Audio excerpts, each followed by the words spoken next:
Excuse me, I understand there's some other organizing meetings going on today, so we're going to need to proceed very soon. So I would ask if there's staff here who member is not here yet, that there are lots of phones available. Please go to those phones and let's try to encourage folks to move forward.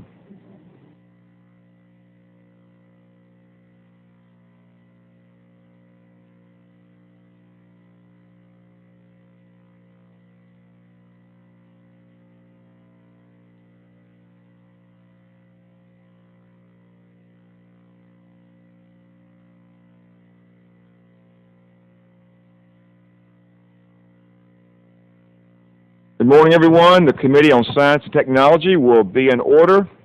I think that the best way to try to get good attendance is to start on time, and so hopefully we're going to set that precedent. I want to start with a couple of announcements. For 26 years, Ralph Hall has been coming in this north door, both as a Democrat and as a Republican. And so what we decided to do was switch sides, so Ralph would finally be coming in after 12 years, coming in the right door. So we hope that makes it easier for you, Ralph. They lock me. Well, there'll always be room. There'll always be room. Let me say also that for everyone here, this is probably your second, or it may be your even third committee, and so. We have lots of pulls on our time. We really want to make this committee to be a committee that's going to be interesting for you and important for our country. And so we welcome all your participation. Let me give you a little bit of idea of what we're going to be doing shortly. Next week, we're going to be having a bill in this committee, E85. It'll be concerning low sulfur fuel. Your staff has been noticed about this.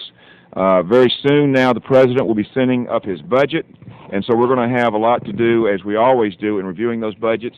As we know, NASA has about $20 billion worth of assignments and $17 billion in the budget. That's pretty much the same for NIST and many of our other things, so we're going to have to work together to look through that.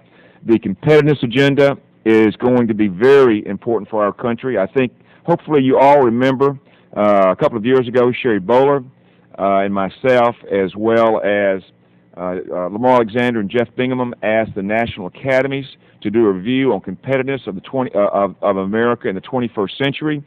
Their conclusion was that we are in a race for competition and that we are losing. They made some recommendations. It's rising above the gathering storm. This is really going to be our handbook for competitiveness for the first few weeks here. Norm Augustine, who the ones that were on the committee last time, remember, testified. We've got him scheduled. He'll be back in March to testify, as well as Craig Barrett. Norm was the former CEO of Lockheed Martin Marietta, and Craig Barrett is the CEO of Intel. So that's going to be a very interesting hearing, and we'll be working together on that. Roscoe Barrett has already told me that he wants to be very involved in the ARPA-E part of that. I won't take everybody's time today to go through it, but that's going to be an important part of our agenda. And I hope at the end of the year that Democrats and Republicans can both look back on this year and look on the Science Committee and say that we were the committee of good ideas and consensus. And when I say good ideas, I mean Democratic ideas and Republican ideas. And I really do hope that we can bring consensus on much of this legislation. Let me also say that I've had when I was in the minority here, I would frequently have what I thought was good legislation. A lot of times we couldn't get it heard or couldn't get it on a hearing or even a vote. That's not going to be the case. Ralph tells me that even a blind squirrel occasionally gets an acorn, and so if Dana Rohrabacher happens to come up on a good idea every now and then, Dana's going to get his shot just like everyone else. Now, let me also, again, we might as well recognize the evident, and that is that I've served in the minority, and I've served in the majority, and I know that for some of you, particularly that hadn't been in the minority, it's going to be a little more difficult. I think in some of the committees you're going to become frustrated. There will be some Democratic arrogance and arbitrariness. I hope no more than we want to see, but that's inevitable. It's going to happen. And when it does, whether it's 2 years or 20 years, the Democrats will lose the majority because that's just the way the cycle goes. And I hope that if you have frustration in other committees, that you can find the Science Committee as a committee where you can come, really bring your good ideas, get something done, and have an opportunity to fill some, a vehicle for the passion that you might have for public policy. That's what we want to have. And again, at the end of the day, my objective is that when things do shift, whether it's 20 years or 2 years, that if you'll treat us the way that we would have treated you during that period, we will have no complaints. Now, pursuant to notice, the Committee on the Science and Technology meets to organize for the 110th Congress. Specifically, the committee will or must ratify the subcommittee chairs, subcommittee ranking minority members, the subcommittee membership. Further, we intend to adopt the rules of the committee for the 110th Congress. After the organizational meeting and pursuant to notice, the committee will meet to consider the following measures, which will be after our markup today. That is H.R. 365, the Methamphetamine Remediation Research Act of 2007, H.Res 59, supporting the goals and ideas of the National Engineers Week, H.Con.Res 34, honoring the life of Percy Lavon Julian. As is our tradition on this committee, I ask unanimous consent for authority to recess the committee at any point during consideration of these matters. And without objection, it is so ordered.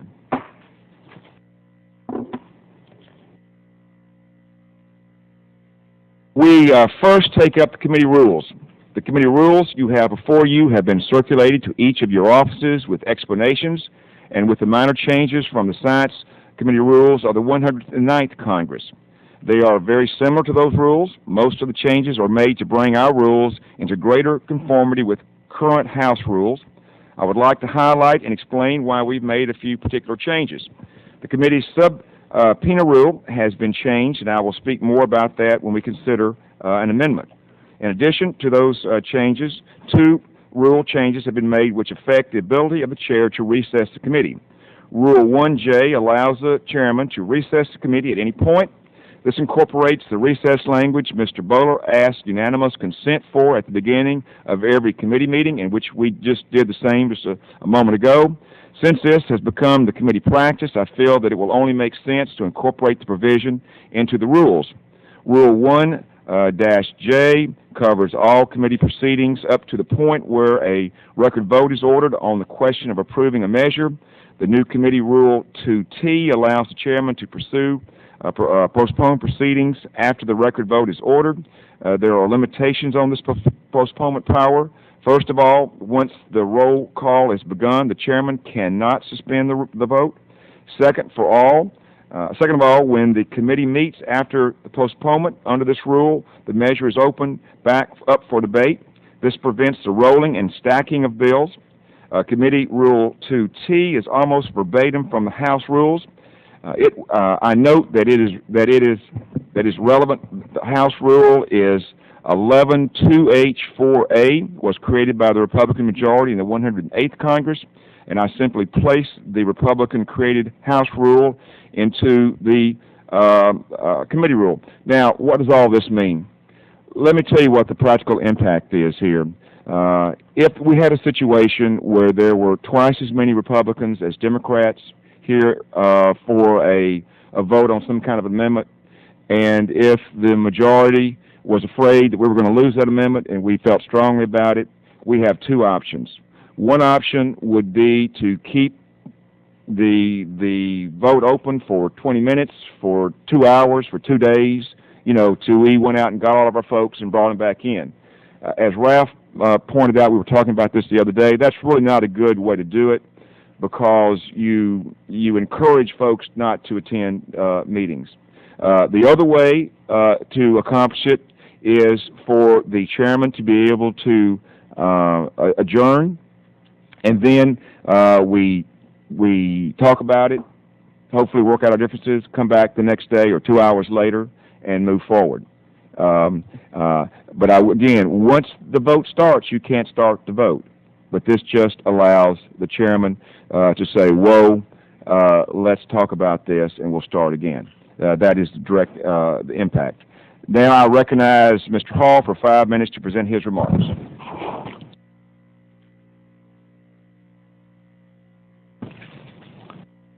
Thank you, Mr. Chairman, and it's an honor to be here to serve with you on this very important bipartisan committee. And we've worked together in both parties, in the majority and the minority. So we don't really have any problem with the rule that you just talked about there, because apparently you don't intend to stack the rules. You're going to do them one at a time, and if you survey the crowd and you're outvoted 2-1 or 3-2 or 19-18, you'd have the right to put it off, and you can do that. And that's what this rule is. Simply it goes into the rules rather than you having to make that ask that request at the beginning of it. So if any of our other people here have any objection to that, well, we'll be glad to hear from them. A lot of our nation's most pressing challenges are related to the jurisdiction of this committee, so it's important that we work together, and we've always done that. I expect that we'll do it in the future. Scientific research and technological innovation created an unparalleled economy, unparalleled, I guess, in the world. Future advancements are going to launch new industries, sustain economic growth, and maintain America's competitiveness in the global economy. And I really look forward to working with you and all the members of this committee to achieve these goals for all Americans. And on this rule that you've asked for, and I notice that you refer to it as a Republican-created House rule, and as long as you use the Republican-created House rules, we're going to have very little problems. But this, you don't intend to stack them and have one part of a bill or an amendment debated and then roll it, and then have another debated and then roll it, and then come back to a very confused situation. You're going to do them one at a time. Howard, I'd like to yield some time to anyone else on this side of the docket that has any problem with that. I think we've discussed it the day before, and we don't apparently have any problem with that. I look forward to working our goals together. This has historically been a committee where Republicans and Democrats work together, and I hope we can do that this year. I see no reason why we can't. I yield back my time. Thank you, Mr. Hall. As I have mentioned before, my grandfather used to tell me that obviously there were a lot of Tennesseans at the Alamo, and that many Tennesseans helped to populate Texas.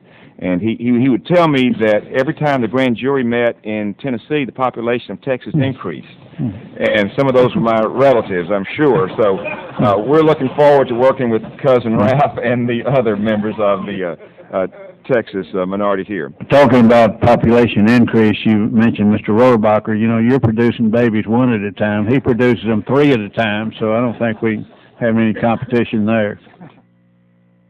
The first amendment on the roster is an amendment offered by the chair. The amendment is at the desk, and the clerk will report the amendment.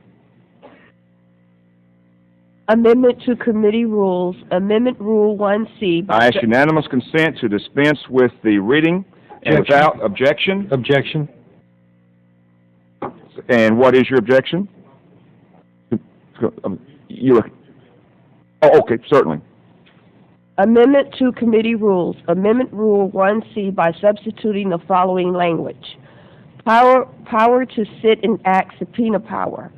C1, notwithstanding paragraph 2. A subpoena may be authorized and issued in the conduct of investigation or series of investigations or activities to inquire the attendance and testimony of such witnesses and the production of such books, records, correspondence, memoranda, papers, and documents as deemed necessary. only when authorized by majority vote of the full committee or subcommittee, as the case may be, a majority of the committee or subcommittee being present. Authorized subpoenas shall be signed only by the chairman of the full committee or by any member designated by the chairman, 11(2)M. The chairman of the full committee, after consultation with the ranking minority member of the full committee, or if the ranking member cannot be reached, the ranking minority member of the relevant subcommittee may authorize and issue such subpoenas as described in paragraph 1. During any period in which the House has adjourned for a period longer than 7 days, 11(2)M3A1. A subpoena, duce tecum, may specify terms of return other than at meeting or a hearing of the committee.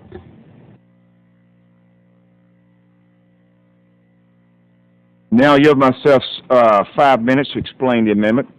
For the 110th Congress, the Committee on Rules on the issuance of subpoenas has changed in 2 ways. First, the subcommittees may now authorize the issuance of subpoenas.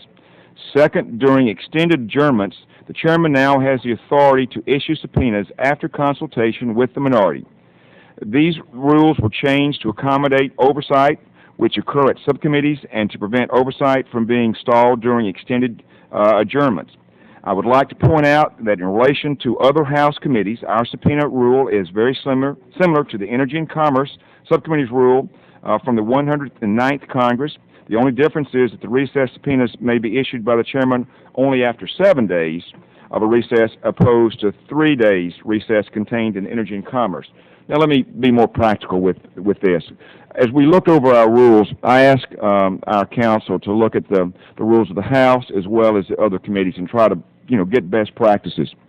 As we pointed out, the Energy and Commerce Committee, for emergencies, they have the opportunity to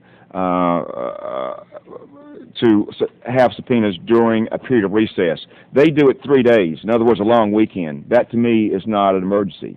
This is a situation where if you had a long August recess or in November or something of this nature. And and the reason we're doing the subcommittees, and this was brought up, and this is really the reason for the manager's amendment today, is we're going to do more at the subcommittee level than committee. In the past, most everything was done at the full committee. We hope our subcommittees can work on their own.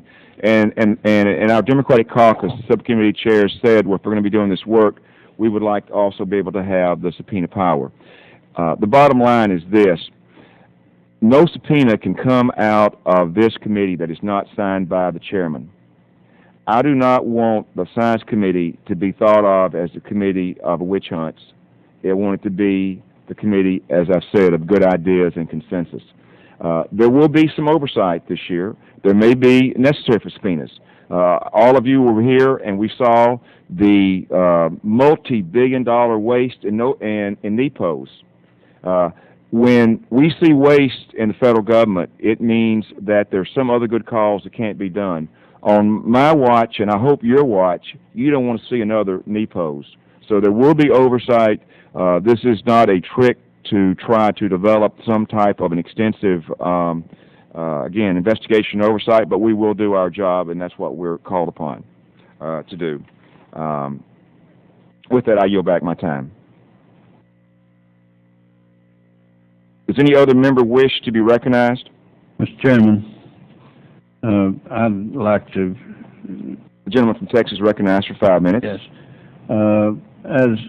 As chairman and members of this committee know, our committee has always been a bipartisan committee that seeks consensus rather than confrontation. And you have stated that from the 110th Congress, the committee rules on the issuance of subpoenas has changed in 2 ways. Has changed from the present. You changed from the present. Now is not correct, actually, because now it requires concurrence, not just consultation. And you're changing that to where it's only consultation. I have a hard time believing that anything could come up where you'd want someone to come before this committee and they'd refuse this committee, that you wouldn't have the right to resort to the subpoena.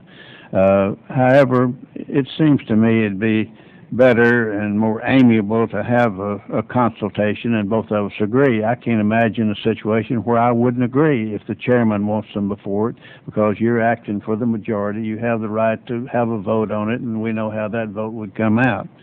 And I want to work with you. It seems to me that if you're going to make that change, that you should have consultation, and there'll be times when you can't find me, I'm not available for consultation, and I think we agreed on that, that you could consult with the ranking member of the committee affected, and I thought we said, and one, or you'd have two that you would consult with there rather than me if you can't get with me. I'm not adamant about that, but I thought that's what we agreed to yesterday when we talked about it.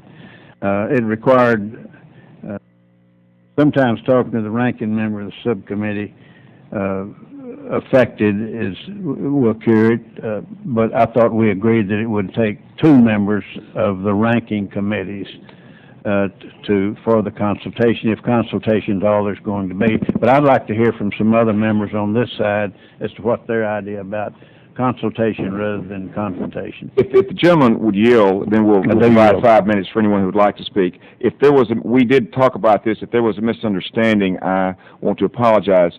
My understanding of our conversation was that if you were not available, you wanted to be able to have consultation with another member, and what we tried to do was say that any of the subcommittee ranking members then could be contacted for consultation. It was my, did I have a misunderstanding of what you wanted? It's not an important misunderstanding, because almost any member that's ranking has about as much ability to consult with you as I would have. It was my recollection that we were going to have any two members if you couldn't reach the minority ranking member. But I waive that. I don't have any problem with that, because any one of the members who are ranking have the same ability and represent the same number of people that I do, and would have as good ideas as to the agreement with you on the subpoena as I would have.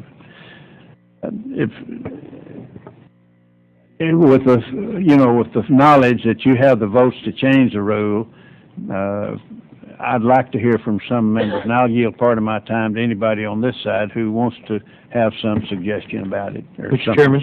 Yes, the gentleman from Texas. Thank you, Mr. Chairman. And number one, I look forward to working with you on this committee, and I appreciate your remarks about working in a bipartisan way and in a consensus-building way. And I also appreciate the fact that you are going to put some emphasis on oversight, because I believe that is certainly one of the responsibilities of this committee. But I view the subpoena power to be a very powerful piece of what this committee can do. And when we subpoena someone to come here, most of the time it means that they are not coming here on their own volition in many cases. And I think in that sense of working together and being in a consensus-building position on this committee, I think that ought to require somewhat of an agreement on both sides that we're all kind of headed in that direction, that there is a consensus that, yes, this is an area of oversight, yes, we're concerned about that. And just to give you individual authority for subpoena doesn't seem much consensus building. It seems more autocratic to me, and I know that I'm not questioning that or implying that the chairman would be autocratic, but I think if we are truly going to sit down as a team and work together, that we ought to do that in such a way that if for some reason the chairman and the ranking member cannot agree that subpoena should be issued, then I think this body then ought to have the right. Would the gentleman yield? Yeah, I'm just about finished. Yeah. With that, and so I'll yield back to the gentleman. Along with your statement there, it's my understanding if we're kind of patterned after Energy and Commerce, and we're both on the same committees and have been for some 18 or 20 years, that Energy and Commerce rule is not just a rule that requires you to discuss it with them, but requires an agreement. That's my understanding, is the practice that John Dingle and Joe Barton agreed that they would both have to agree. I may be wrong on that. If I'm right, please tell me. Well, would the gentleman yield? Sure. Yeah. Well, I'm not on energy and commerce, but I think what we're discussing here is rules of this committee, and I look across the way here and I see reasonable people, but I think everybody here is thoughtful, has a good insight and ideas, and I just think it makes sense. I can't think of a situation where we would not be heading in a direction of oversight that we wouldn't concur that there would be. But if they are, I think then we ought to discuss that. If the gentleman would yield, I will yield. Let me bring some clarification. First of all, it takes a majority of a committee vote to have a subpoena. That is the practice. There has to be a majority vote. The only time this exceptional situation would come into play would be when we were in a extended recess. And quite frankly, this is a belt and suspenders sort of thing. It's common practice in other committees, and as our staff reviewed things, it seemed to be the right thing to do. I agree with you. I cannot imagine when this would occur by agreement. Mr. Dingle and Mr. Tozan, I think, had a gentleman's agreement to do it with approval and consultation. However, you never know. Ralph could very well decide to go to train for the Olympics or to get hit by a bus, and there could be different circumstances. We think this is fair and reasonable. We do not expect it to be used, but we are certainly prepared to live by it if there is a change in the majority. Would the gentleman yield? Certainly. Well, and I understand that if we are in session, but what I think the piece of it that does concern me the most is when would we issue a subpoena when we're in recess that would cause such a necessity? Because I think it's more important in the recess piece, since we're not going to get a vote on it, that we at least have one vote on it, that the ranking member or his designee would have an opportunity to sign off with you, because otherwise, in the absence, if Ralph is training for the Olympics, that basically that puts all of the subpoena authority in one person. And I feel very strongly that that's a very strong authority and should come with, I think, some mutual consent from our side. As I say, this is a belts and suspenders. Most all committees have this authority. I don't know that any of them have used them. I hope that we're not going to use it. But here would be the scenario. You don't just issue a subpoena and the next day the material comes in. There's a lag time, and this basically would be something in August. So if we had an issue that was dragging out, we went into August recess, then again, I think we're talking about getting hit by a meteor here, but it would give you time to get the subpoena out and the process working. If somebody really did want to rope-a-dope you, then you would wait till you came back in after the August recess, and by the time you went through all the legal process, then we could be adjourned then for November. Again, we have nothing specific in mind planned. This is just bringing our rules in compliance, and even more lax, because other committees have a 3-day. Long weekends or not, that is not, an emergency or anything. And I don't expect it. This is just compliance with other committees, and again, we stand by living by it if things change. Mr. Chairman. The gentlelady from Illinois is recognized for 5 minutes. Well, congratulations, and I think we all look forward to working with you this year. As to the amendment, I think that just subpoena power seems to strike a note. It's a lightning rod, and I have some concerns about the not having concurrence of the ranking member or his designee in here. I think that if you know, even in August, you can plan ahead for July to talk about issuing subpoenas.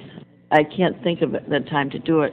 What bothers me about it, and you brought up the fact that we're not going to have witch hunts, I think having the concurrence of the ranking member really gives you protection in why the subpoena would be issued during an extended recess. So I would urge you to reconsider this. Any other member would like? Yes, my friend from Alabama is recognized for 5 minutes. Thank you, Mr. Chairman, and I, too, congratulate you on your new gavel. I would just ask a question. Based on the years that you were the ranking member and worked with Chairman Bollard, whose portrait we now look at, was there anything during that time? Usually you change rules because something didn't work, and admittedly, we can all agree that we could have done a better job of oversight in Congress under the previous majority, but was there any time during your time as ranking member that made you feel that the system on issuing subpoenas was not working that would result in this proposal? Would the gentleman yield? If I might, let me, and I hope I'm within the proper parliamentary process, and I ask my Democratic colleagues to give me indulgence. I would like to ask unanimous consent that this be amended to require concurrence rather than the consultation. I object. All right. Mr. Rothman. Rothman is recognized for 5 minutes. What a way to start. My colleagues, we in Congress have a responsibility to not only do our own work, but oversee the actions of the other branches of government as they affect our work and the people of the United States. It is not without precedent in the history of our country that respective Democrat and Republican administrations have put pressure on their respective majorities in the Congress to avoid those congressional responsibilities. And it's been difficult, as I've read in my history, for the respective Democrat and Republican majorities on occasion to, or minorities, to resist the entreaties of the White House. And I believe that the work of the Congress has suffered in those instances. There is a remedy if the majority on this committee were to abuse its subpoena power. They would be thrown out of office within in the next election cycle. And weighing the benefits and the costs of the potential of abuse of that use of majority power versus the cost of obstruction by a minority who was simply trying to be loyal and faithful to an administration they respected, I think, especially in light of the history of the last 6 years, we ought to give this new system a try. Again, the people will have their say as to whether the present majority has abused its power, but we know that this administration has used its persuasive powers in the last 6 years to prevent us from doing our job, and many of us on this side of the aisle want to make sure that that doesn't happen while we are in the majority. Thank you, Mr. Chairman. If the gentleman will yield back, we don't have unanimous consent, but let me give you this assurance that I will consult and ask for approval from the ranking member before any subpoenas are issued. Mr. Chairman? And Mr. Chairman. if the ranking member is not available, as we had discussed earlier, then I will seek out a subcommittee ranking member to get that approval. Mr. Chairman? The gentleman from Texas. Or the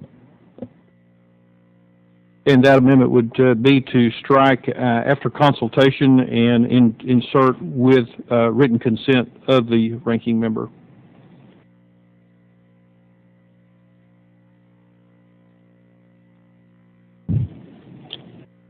the gentleman asked for if the gentleman asked for unanimous consent. No, I'm making a motion to amend your amendment. Is there a discussion on the second amendment? Mr. Chairman, as ranking, I don't require that to be in writing. I'm not asking for the amendment that the gentleman from Texas is asking for. Mr. Chairman? I don't think it needs to be. Yeah. Mr. Chairman?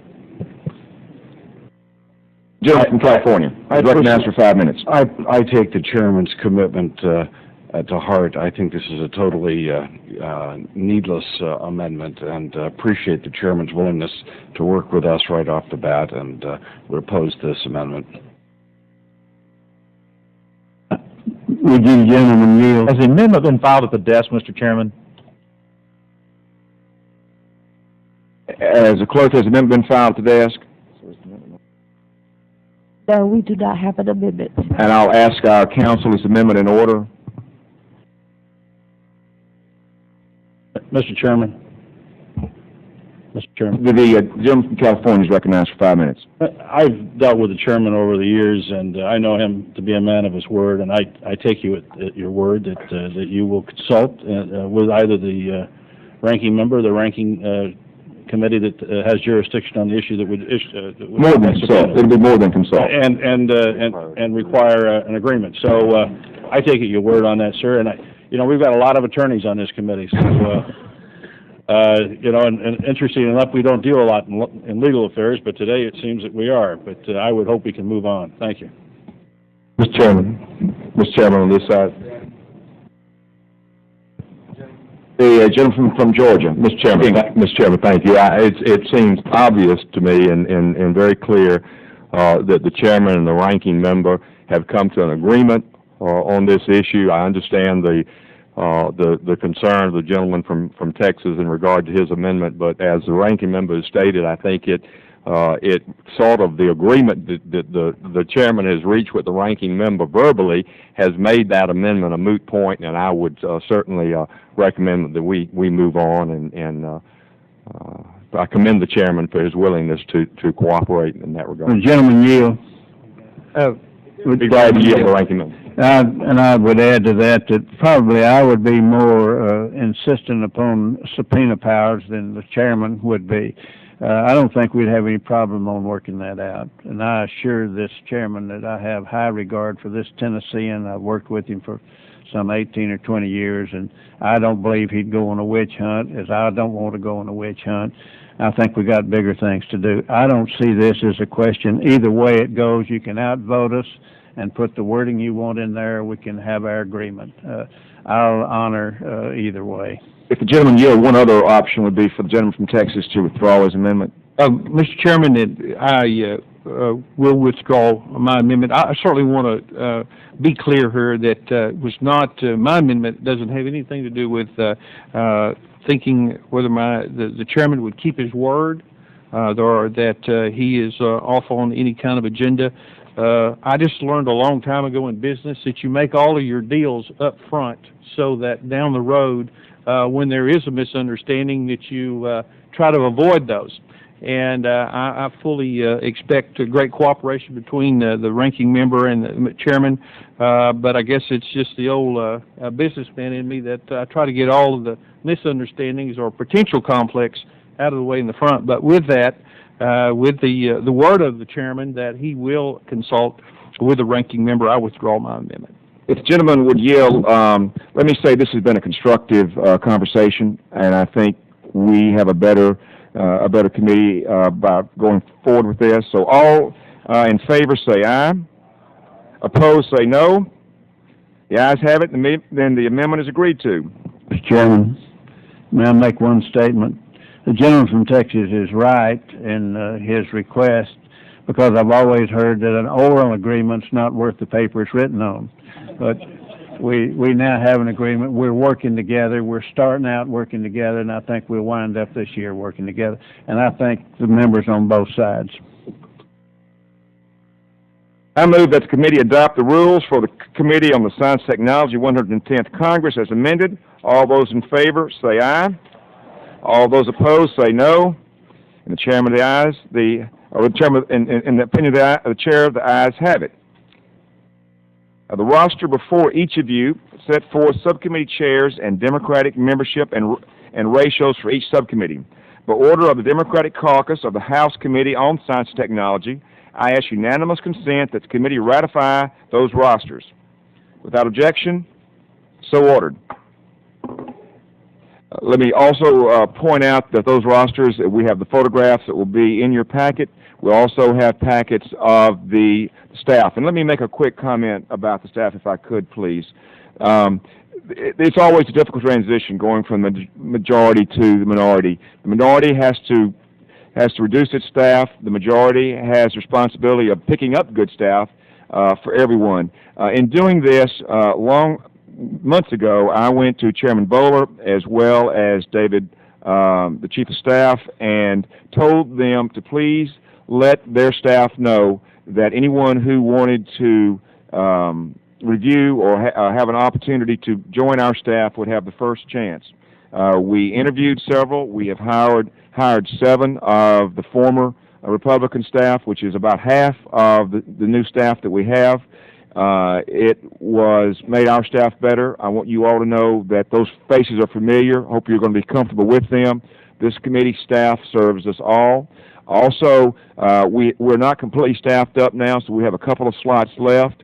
And those Republican staff members that neither stayed with the Republicans, came with us, or have other jobs, we are keeping them on the payroll as long as we have staffs available, slots for that, to help them get on to the next area.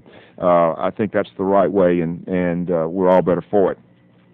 I now recognize Mr. Hall for a similar motion. Mr. Chairman, by direction of the Republican Caucus of the House Committee on Science and Technology, I submit the Republican Subcommittee membership rosters and ask unanimous consent that they be ratified. Without objection, so ordered. At this time, I would like to introduce our new Democratic members to the committee, and I'll try to do this quickly. Mr. Lamson of Texas, after a sabbatical, he is back on our committee. Ms. Guilford from Arizona. Ms. Guilford is a former member of the State House and Senate. We're glad to have her. Mr. McNerney from California. Mr. McNerney joins our PhD caucus, so he and Mr. Ellers can go up in that ivory tower, and we hope they don't shoot anybody while they're up there. Mr. Konjarski from Pennsylvania. Mr. Konjarski and I are the 5 survivors of the 1984 class. Mr. Rothman from New Jersey has assured us that he will get all of our authorizations through the Appropriations Committee. We appreciate that.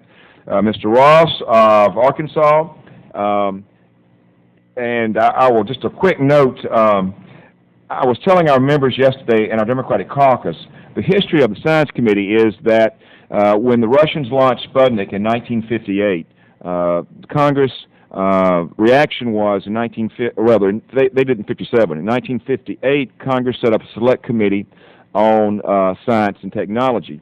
I was asked John Dingell about this the other day, and Mike and John said yes, he remembered it, and we took their committee from the Energy and Commerce. So Mike and I and Mr. Hall will make sure that we keep that jurisdiction from Energy and Commerce.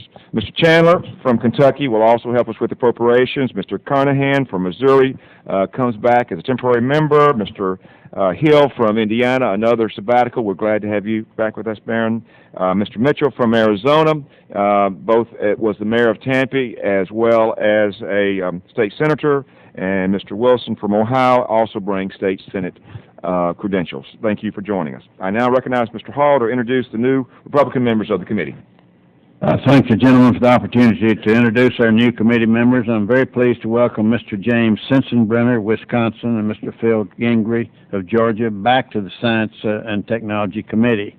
I'm also excited to welcome these new Republican committee members, Mr. Brian Bilbay, who returns to Congress from California, and Mr. Adrian Smith, joining us from Nebraska. I might also say that when I was with the Democratic Party, I served as ranking member under Mr. Sensenbrenner, who was the chairman. And if I got along with Sensenbrenner, well, I'm sure I can get along with you. Point of personal privilege.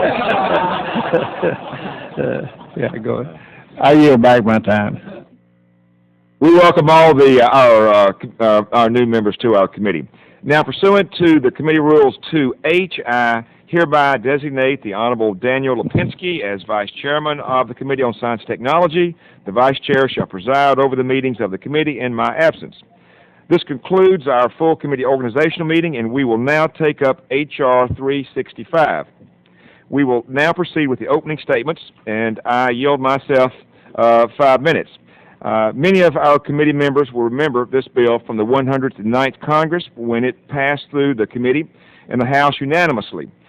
This bill also passed the Senate with 2 minor changes in the last hour of the 109th Congress. Now, we have a chance to repass it in this Congress. Now, let me again give you the practical impact. I represent 15 counties. One of my counties is called Cannon County, a little town called Woodbury, next to my home of Murfreesboro. I was over there about 3 years ago, and I was talking to the senior class, and I asked that senior class what was the most significant problem that faced them.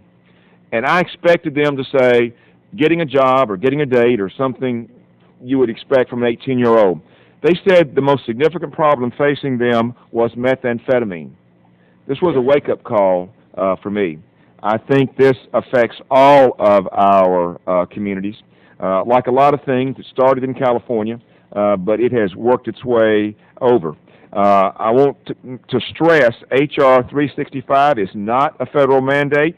Rather, it requires the EPA to develop model, voluntary, health-based cleanup guidelines for the use of state and localities as they desire. Specifically, H.R. 365 requires EPA, in consultation with NIST and working with states and local authorities, to establish voluntary cleanup guidelines for former meth labs, establishes an EPA research program in consultation with states and others to continuously improve the guidelines, requires EPA to establish a technological conference to disseminate the information about the guidelines and to perform a forum for non-federal participants to inform EPA about their problems, needs, and experiences with voluntary guidelines, task the National Academies of Science to study the residual effects of methamphetamine labs with a particular emphasis on children and first responders, requires NIST to support a research program to develop new meth detection technology with emphasis on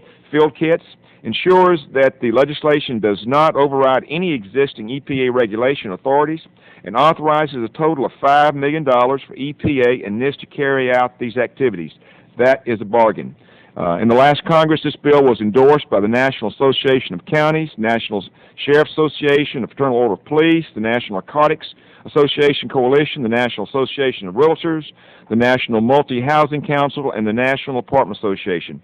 Now, let me just very briefly tell you what this means. If you're Aunt Bess and you bought a condominium or a duplex, and you're going to live on one side of it and rent the other side out for your retirement, and somebody goes into that other side, unbeknownst to you, and starts cooking meth, well, then you can't sell your place, you can't rent it, nothing, you can do anything, because there isn't standards now between what's cleaned up and what's not. And what this is going to allow communities to be able to set those standards in a safe way. I think it's important, and it's all done within our jurisdiction. It doesn't satisfy all the problems of methamphetamine, but it's something and a good idea that we can get done. I want to thank Mike Queer on our staff, has put a great deal of time and effort to put this bill together. I want to thank Mr. Calvert for his help. He is very interested in this issue, is co-chair of the House Methamphetamine Caucus. He has taken this bill and vetted it within the caucus and asked the other caucus members, the methamphetamine caucus, to sponsor it. We have several sponsors now, and hopefully we'll have some additional ones later. We will also consider two other important bills today, which will raise the awareness of the importance of science and engineering. Representative Pinsky has introduced H.Res 59, supporting the goals and ideas of the National Engineers Week. In addition, Representative Johnson has introduced H.Con.Res 34, honoring the life of Percy Lavon Julian, a pioneering African-American chemist. I would urge support of these bills. I now recognize Mr. Hall for 5 minutes to present his opening remarks. Mr. Chairman, thank you, and I'll be brief. You've very ably outlined the support for this bill. H.R. 365 will help our communities address the very daunting task of cleaning up former meth labs, as you said, which is a major challenge for law enforcement officials around the country. For example, in my state of Texas alone, from 2001 through 2005, federal, state, and local officials made nearly 3,000 seizures at clandestine meth labs. And I'm pleased to be an original co-sponsor of this bill and yield the remainder of my time to Mr. Calvert, who has worked hard, as you say, on this very important bill.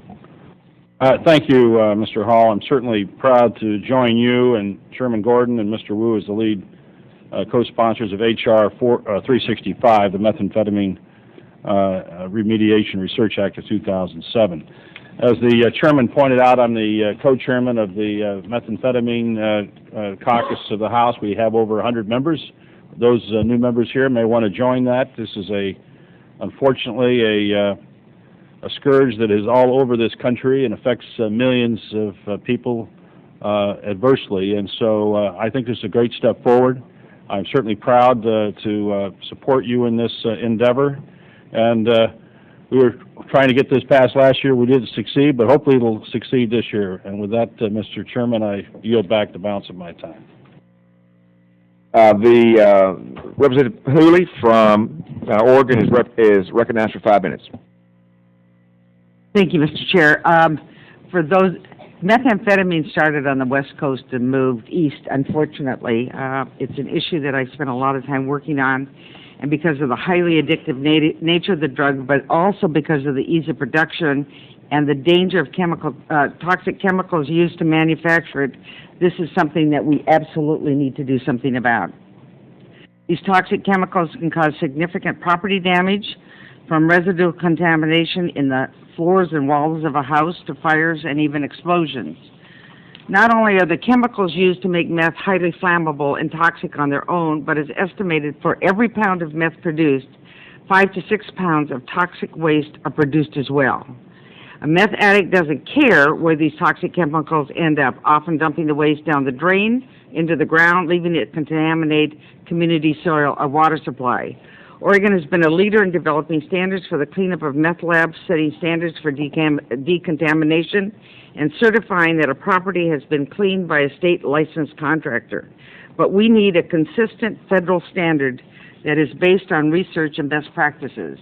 When the cost to clean up a small single-family home can easily reach $15,000, we need to make sure that we are spending our money wisely by using the best possible remediation methods.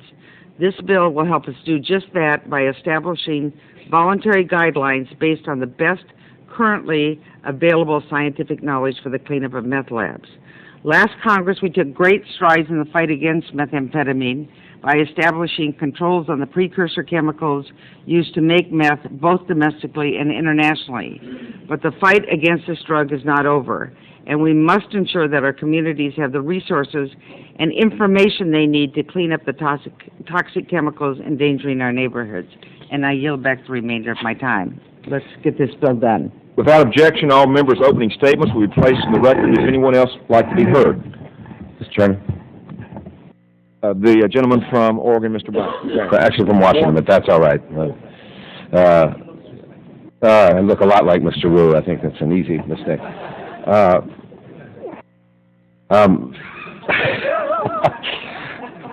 As the founder of the Congressional Caucus to Fight and Control Methamphetamine, I just want to compliment the chair and the staff and Ms. Hooley for their great work on this. This methamphetamine problem has plagued our communities, and we've got to have some standards because I've actually had constituents, and one couple I'll never forget bought a house as an investment, their first big investment, rented out. Within 2 weeks, somebody had established a meth lab in their house. The house became so contaminated that their only recourse at the end, with their primary life savings investment, was to burn it down for practice for the local fire department. It is situations like that that we must fight, and I applaud the chairman for his leadership and yield back the balance of my time. I ask unanimous consent that the bill is considered as read and open for an amendment at this point. Without objection, so ordered. Are there any amendments? Hearing none, the vote is on the bill. All in favor, say aye. Aye. All opposed, no. In the opinion of the chair, the ayes have it. I now recognize Mr. Hall to offer a motion. Mr. Chairman, I move that the committee favorably report H.R. 365 to the House with a recommendation that the bill do pass. Furthermore, I move that the staff be instructed to prepare the legislative report and make necessary technical and conforming changes, and that the chairman take all necessary steps to bring the bill before the House for consideration. The question is on the motion to report the bill favorably. Those in favor of the motion will signify by saying aye. Aye. Opposed, nay. The ayes appear to have it. The resolution is favorably reported. Without objection, the motion is reconsidered, is laid on the table. I move the members have 2 subsequent calendar days in which to submit supplemental minority or additional views on the measure. I move pursuant to Clause 1 of Rule 22 of the Rules of the House of Representatives that the committee authorize the chairman to offer such motions as may be necessary in the House to adopt and pass H.R. 365. Without objection, so ordered. Next, we'll take up H.Res 59, supporting the goals and ideas of National Engineering Week. I now recognize Mr. Lipinski for 5 minutes to speak on the bill. Thank you, Mr. Chairman. I'll start by congratulating you for your well-deserved rise to chairman of this committee, and I'd like to congratulate Ranking Member Hall for moving into his well-known position there as ranking member, and you know it's going to do a lot of great things in this Congress. I'm pleased to be here today for the markup of H.Res 59, supporting the goals and ideals of National Engineers Week. I'd like to thank Mr. Inglis from South Carolina for joining me in introducing this legislation. Engineers have helped make our country great, from their service in the American Revolution to developing key modern industries such as aerospace and energy. This resolution honors and recognizes the more than 2 million engineers in the United States and the contributions that they have made to our country. Engineers combine imagination and creativity with math, science, and technological training to solve human problems. Engineers in the past helped us build boats across the seas, railroads to explore the West, and the Internet to communicate with the world. We need the innovative capabilities of engineers to confront the new challenges before us today. Engineers will help Americans develop energy independence, find solutions to confront global climate change, and make our nation more secure. Now, I have a unique perspective as one of only a handful of engineers in Congress.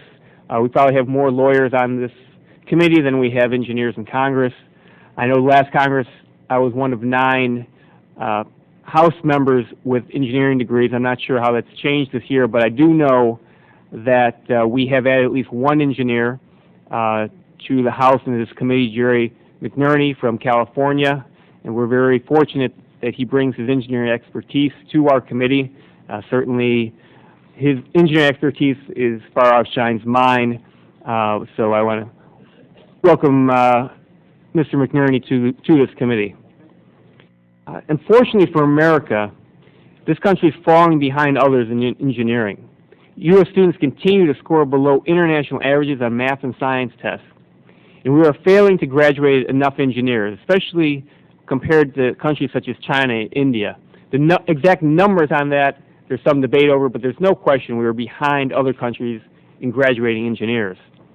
The National Academy of Sciences report Rising Above the Gathering Storm emphasizes the worrisome development and the need for the federal government to take action to address the potential for a shortage of good engineers.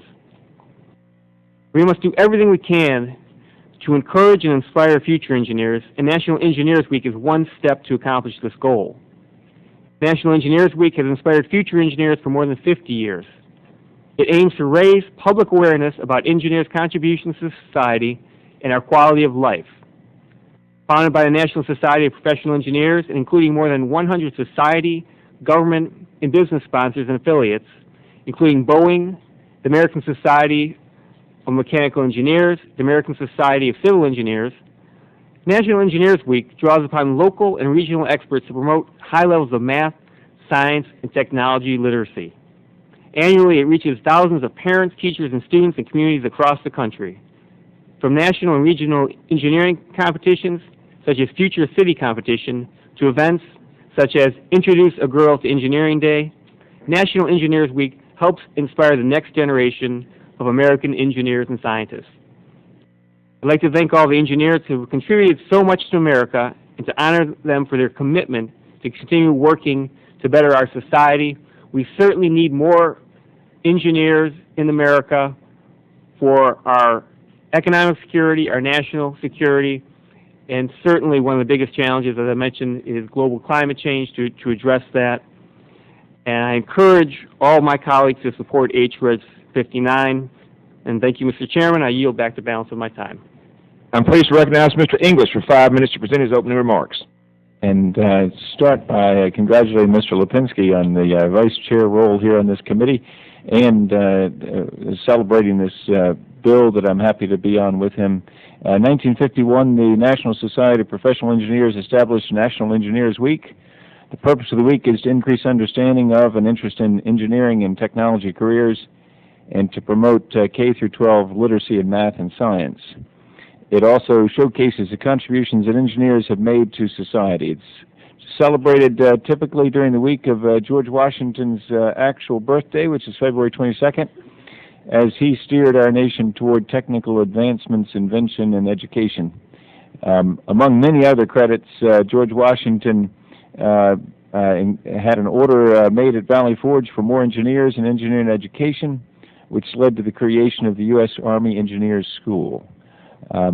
This bill is designed to respond to what Tom Friedman calls the silent crisis of lack of engineering and science, technology, math, education in our country, and I am happy to join Mr. Lipinski in urging the committee to pass the bill this day. Without objection, all members' opening statements will be placed in the record. At this point, is there anyone else that would like? Mr. McNerney is recognized from California. Thank you, Mr. Chairman. I salute you and the ranking member for your dedication to bipartisanship and to working together to solving the problems that we're facing. My father started out in labor but moved into engineering. And my mother often told me that it would be the engineers that would help us solve the problems that are facing us, such as global warming. Well, I've had the pleasure of following my father into an engineering career.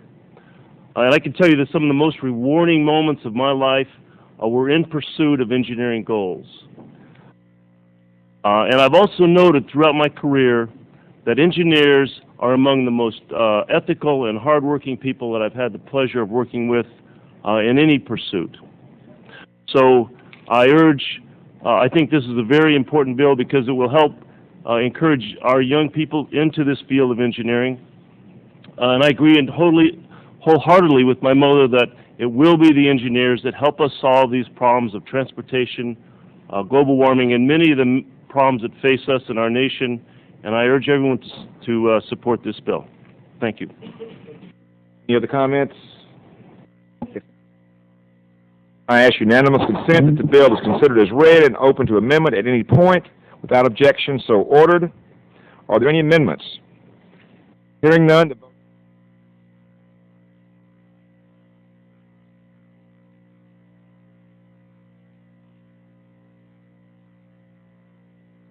Mr. Chairman, I move that the committee favorably report H.Res 59 to the House with the recommendation that the bill do pass. Furthermore, I move that staff be instructed to prepare the legislative report and make necessary technical and conforming changes, and that the chairman take all necessary steps to bring the bill before the House for consideration. The question is on the motion to report the bill favorably. Those in favor of the motion will signify by saying aye. Opposed, nay. The ayes appear to have it. The resolution is favorably reported. Without objection, the motion is considered as laid on the table. I move the members have 2 subsequent calendar days in which to submit supplemental minority or additional views on the measure. I move pursuant to Clause 1 of Rule 22 of the Rules of the House of Representatives that the committee authorize the chairman to offer such motions as may be necessary in the House to adopt and pass H.Res 59. Without objection, so ordered.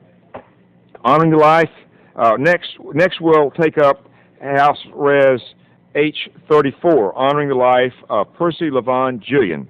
I recognize Ms. Johnson for 5 minutes to speak on this bill. Thank you, Mr. Chairman, for considering this resolution honoring the life of Dr. Percy Lavon Julian. Dr. Julian was an outstanding chemist and as a black man overcame countless obstacles to achieve international recognition for his scientific accomplishments. He spent his youth in Birmingham and Montgomery, Alabama. When he decided to leave home to go to college in Indiana, his entire family came to see him off at the train station, including his 99-year-old grandmother, a former slave. His grandfather was also there. His grandfather's right hand was 2 fingers short. The fingers had been cut off for violating the code for forbidding slaves to read and write. But in Indiana, at DePaul University, Dr. Julian lived in the attic of a fraternity house. His support and tuition came from his earnings as a waiter. Often he worked as a ditch digger during the day and attended classes in the evening. Though at the top of his class in college, he was discouraged from pursuing graduate studies because of potential racial sentiment on the part of future co-workers and employers. Nevertheless, he earned a fellowship to study chemistry at Harvard University, where he received his master's degree, and in 1931, he earned his Ph.D. from the University of Vienna. Dr. Julian synthesized the chemical treatments for glaucoma, and he synthesized cortisone for the treatment of rheumatoid arthritis. He is also noted for inventing a foam to distinguish gasoline and oil fires that were used during World War II. And over the course of his career, he acquired over 115 patents. He received wide recognition by the scientific community for his research and was elected into the prestigious National Academy of Sciences. He was a bright, talented individual who excelled in math in the face of overwhelming challenges. And so my bill, this House Concurrent Resolution, honors his life. There are 12 original co-sponsors, as well as a partnership with Senator Obama, who is handling the bill in the Senate. And I'm pleased that the House Committee on Science and Technology would hopefully expedite this bill. As a black chemist of international fame, Dr. Julian is a role model for the future generations of minority scientists. And I feel it is important to lift up women and minorities who excelled in science, math, and engineering. We need the role models. I hope the committee will consider policies to encourage more women and minorities to pursue careers where I've spent a lot of time, as the chairman knows, in science, technology, engineering, and math. They need more help than what is currently being provided. I want to also say that Dr. Julian's life will be on public television on February the 6th, and I understand it's 2 hours long. So I'm not sure that I recommend watching all of it for 2 hours. I don't know where we can get it, but anyway, Mr. Chairman, I recommend that this resolution pass, and I yield back the balance of my time. I'm pleased to represent Dr. Ehlers for 5 minutes. Thank you, Mr. Chairman. As a principal co-sponsor of this resolution and also as a fellow scientist, I'm very pleased to honor one of our nation's greatest scientists, Dr. Percy Lavon Julian. The breadth and depth of his work left a profound legacy that inspires us all. Dr. Julian was not defined by a single discipline. Rather, he set an example of what an innovative mind is capable of achieving against all odds. His ingenious cortisone synthesis dropped the price of the drug's production, allowing it to be made available to many people suffering from joint pain and other inflammations. While many remember him for his novel synthesis of glaucoma and rheumatoid arthritis drugs, Percy Julian is also noted for inventing a fire extinguishing foam for gasoline and oil fires. His inventions are even more notable because of the world in which they took place. At a time when there were very few faculty positions available to African Americans in the United States, Dr. Julian built his research portfolio by finding opportunities at all black universities and also overseas universities. Through his many years of teaching, he became known as a first-class educator and a man who always looked to build bridges between races. For this reason, he is remembered as both an eminent scientist and a public servant. It is my hope that pioneers like Dr. Julian will inspire the students of today who wonder why they need to persevere in studying science and math, and will encourage them that these skills can directly benefit the public good.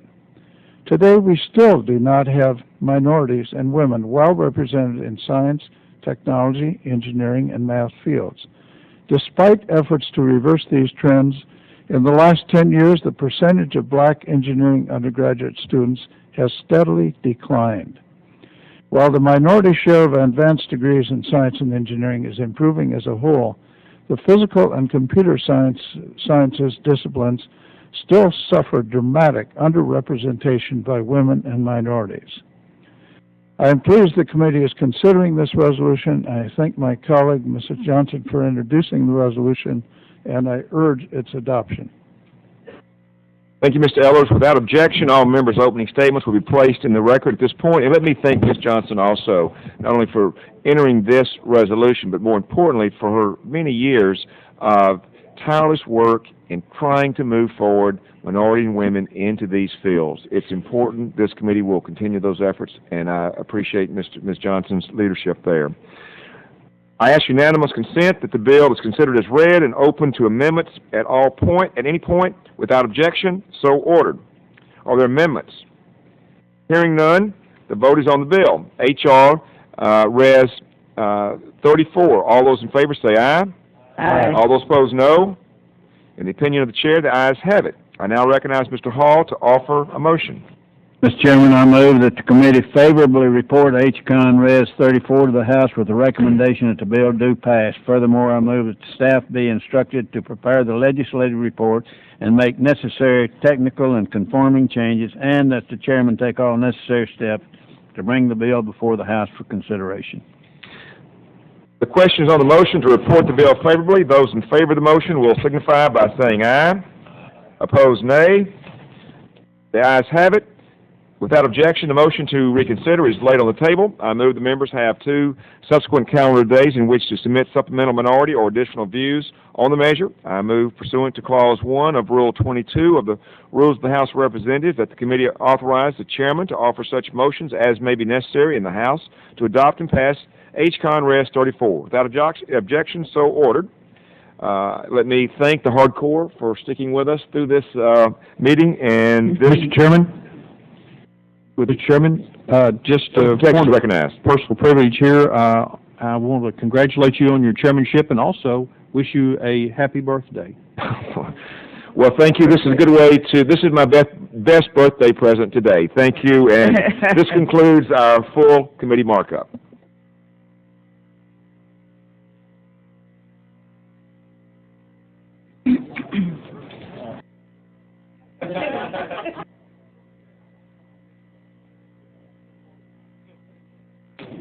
Thank you.